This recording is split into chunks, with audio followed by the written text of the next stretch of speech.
Assalamu alaikum достор, аты жөнүм Айбек Бекчемиров. Мен жолоочу деген YouTube долбоор баштадым. Бул долбоордо кайсы бир өлкөдө жүрүп, ал жердеги тарыхый жерлерди, кооз жерлерди, маданиятын, архитектурасын көрсөтүп бермекчимин.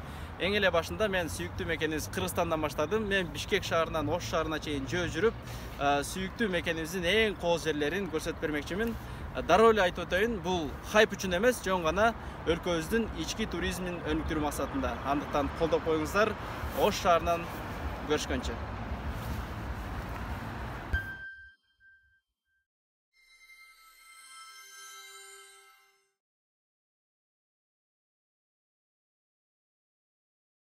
Бүгүн 3-чү күн. Сосновканын постунан баштайбыз. Кудай буйрса, бүгүн Төө ашууну ашып өтүш керек. Хотя бы берки бетине жетиш керек. Колдоп коюңуздар. Буйрса аракет кылабыз. Буга чейинки 2 күндүн видеолору каякта десеңиздер, ал Instagramга киргизгем. YouTubeга именно тоолорду тартып киргизейин дедим. Ошондуктан Төө ашуудан баштап жатабыз. Кеттик анда эмесе. Мына таң эрте чабандар койлорду, жылкыларды, уйларды айдап тоон көздөй жөнөштү. Караңыздарчы, кандай керемет. Сосновкадан бери 8 километрдей жөө бастым. Суум түгөнүп калды. Эми кантем вообще баш катып атат. Ары бери өткөн машиналерден токтоп сурайт окшойбуз. Жолда келатканда ушундай цементный ограждениялердин кээ бир жерлери ушундай ачык болот экен да, көп эле байкадым. Бул эмнеге ушинтип ачып коюшат? Эгерде билгендер болсо, мындай комментарийге жазып коюңуздар. Мага кызык болуп атат. Жанатан бери тегиз эле жолдо келаткам, именно ушул жерден баштап жол 12%ке бийиктейт экен. Кинонун баары эми башталат. Бул эмне деген шундук я? Кроссовкам чечсем асты ташка толуп кетти. Тазалап отурам ушуну.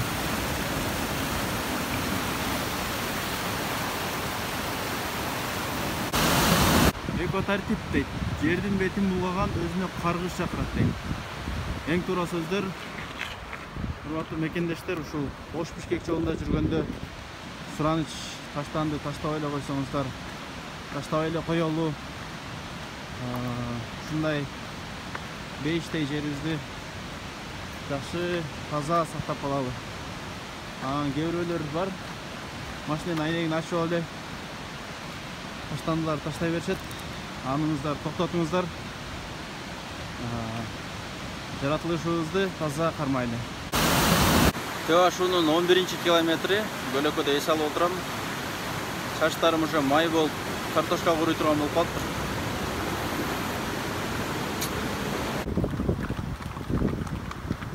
Аблага келип калдым достор. Могул жерден оңго бурулуп өткөн бир эски жол бар экен. Бул кайсы жакка алып барат билбейм. Мен бул тарапка кетем. Төө ашууда жамгыр башталды. Экипировканы кийдим дагы. Дальше кеттим. Шатырап кетпесе экен эми. Достор, бул жерде автокырсык болгон экен, машина тоголоп кетиптир. Алдына кой чуркап чыга калган экен. Баары жайында эле дейт. Азыр эвакуатор чакырган экен. Девушка, с вами все в порядке? Здравствуйте. Да, все нормально. Пострадавших уже увезли в больницу. Совет вам, если вы едете Баранов на дороге, просто подождите. Берегите себя и своих близких. Как вас зовут? Меня зовут Лена. Лена, вы такая оптимистичная. Спасибо. Оставайтесь такой же оптимисткой. Ну, берегите себя. Вот уже дождь начался. Вы в Бишкеке едете, да? Вы вообще пешком идете в Ош? Да, я пешком. Постараюсь добраться до туннеля. Все, удачи вам, я погнал. Вы, в смысле, в туннеле будете ночевать?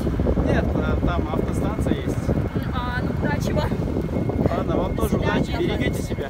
Может, до свидания. Давайте. Возьмите Может, возьмете чуть-чуть лепешка, яйца.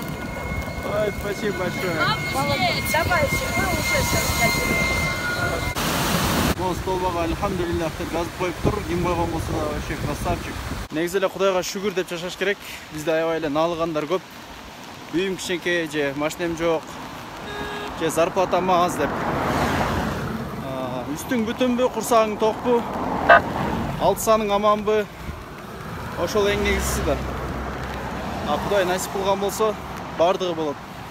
Ошондуктан дайыма альхамдулилля деп жүрөлү. Достор, мына серпантинге келгенде жамгыр шатырата куюп баштады. Үстүм вообще суу болуп калды. Үйдө карлар бар экен. Булуттар менен бирдей болуп турган тоолор. Асман тиреген тоолор дечү эле.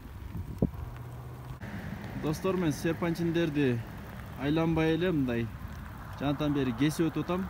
Монан да кесип өтөм. Азыр тээ жактан бери бул жака айланып келбей,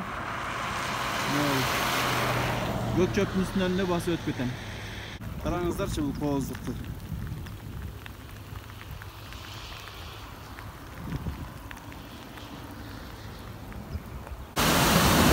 Бул туннель боюнча бир аз маалымат берип өтсөк, Хусейин Көлбаев атындагы туннель 1964 жылы ишке кирген.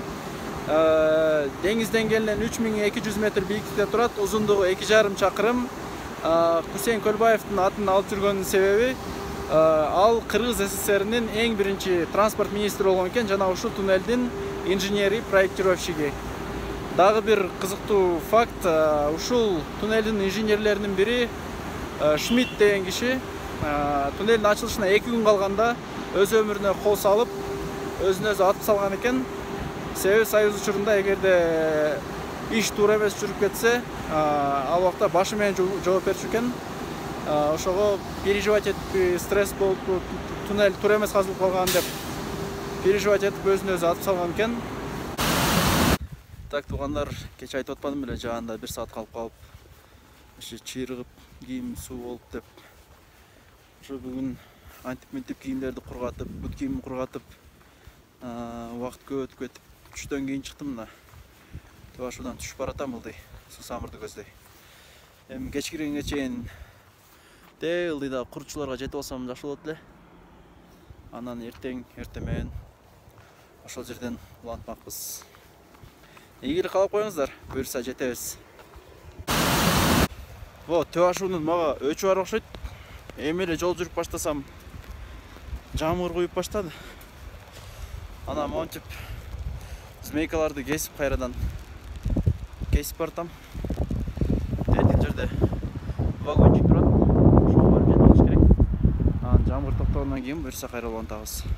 Тетик жактан ылдый түшүп келатсам, могу вагончиктеги Эрбол байкелерибиз мени чакырып, чайын берип, ашын берип, андан дальше узатышты.